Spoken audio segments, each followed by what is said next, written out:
While distinguishing himself as the first Roman general to ever step foot on the island of Britannia, Julius Caesar's first invasion of the land, apart from causing his public image to skyrocket, accomplished little.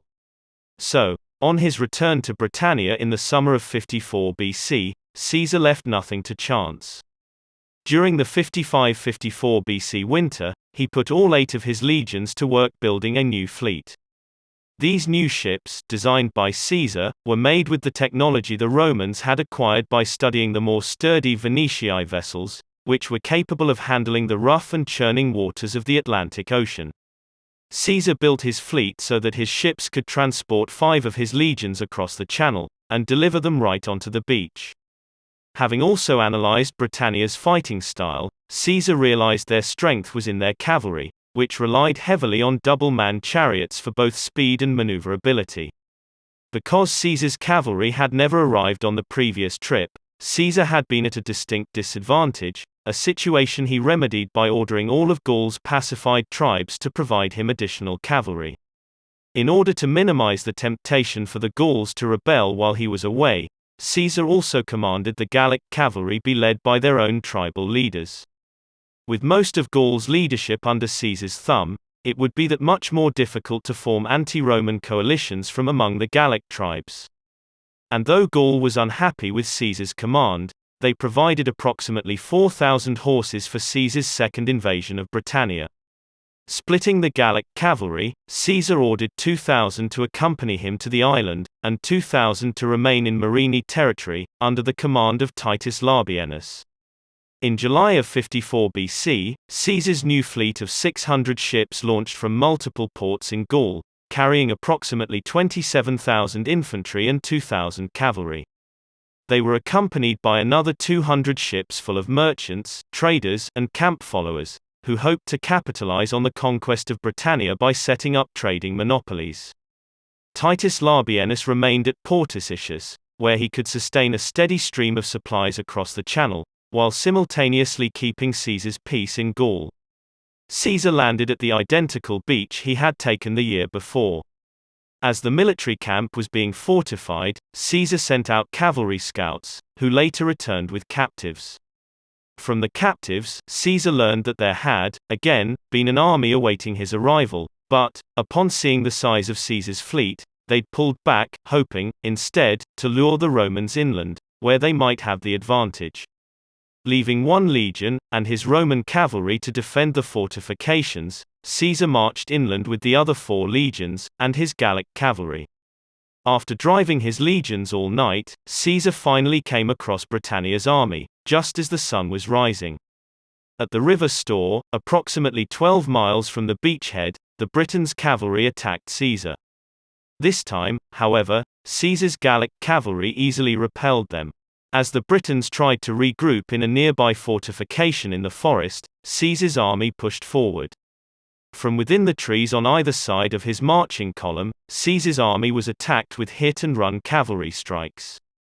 The Britons tried to tempt Caesar's men into breaking rank, hoping to pursue them into the forest, where they could be ambushed by hiding infantry. After one such ambush, Caesar ordered his men to remain close to the column, forcing the Britons to attack in increasing numbers. Caesar's infantry fought off the attacks, as Caesar's column inched closer to the fortification.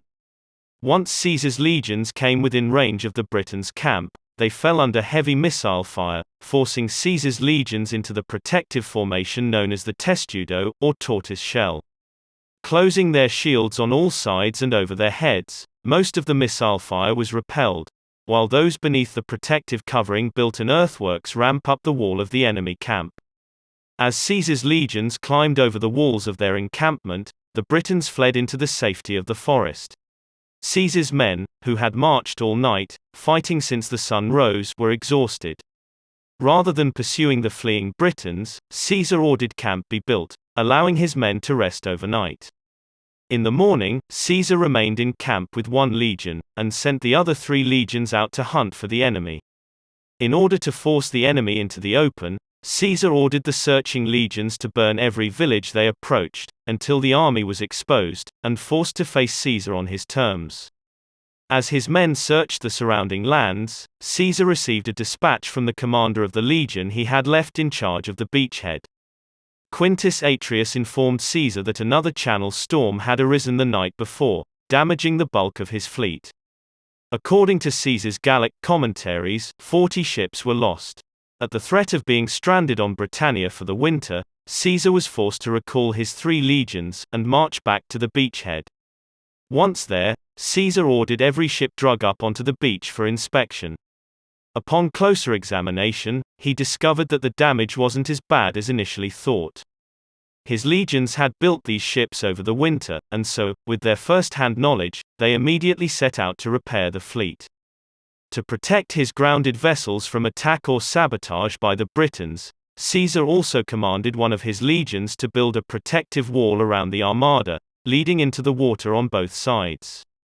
The process of restoring the fleet took 10 days, and during this time, Caesar caught up on his correspondence, through dispatch vessels between himself and Titus Labienus in Gaul. Caesar penned a letter to Cicero, likely for the Senate, and composed another to Titus Labienus, commanding him to send whatever ships he could find. At this same time, Caesar received grievous news from home. His only child, Julia, had died in childbirth, while attempting to give Pompeius Magnus a son. Julia had miscarried the year before, when, seeing her husband's bloody toga, she had assumed the worst and collapsed. Julia never fully recovered. Though she successfully carried her next pregnancy to term, she was unable to deliver, ending her life, as well as the infant's. Caesar's personal grief over the loss of his only child and grandchild, grief which he likely kept private, was also complicated by his intensely competitive and political relationship with his son-in-law and fellow triumvir, Pompeius Magnus. When the third triumvir, Marcus Licinius Crassus, left for the east, and his invasion of Parthia, it was only Caesar's daughter, Julia, who might tame her husband, Pompeius. However, before leaving for Britannia, Caesar would already have learned that Pompeius had refused to go to his proconsular province, Hispania. Remaining on the periphery of Rome's boundary, and using his legates to administer his provinces, Pompeius Magnus maintained his imperium. From just beyond the city walls, Pompeius's imperium made him Rome's most powerful man, and he was near enough to Rome that the Senate conservatives might try to lure him back into their camp.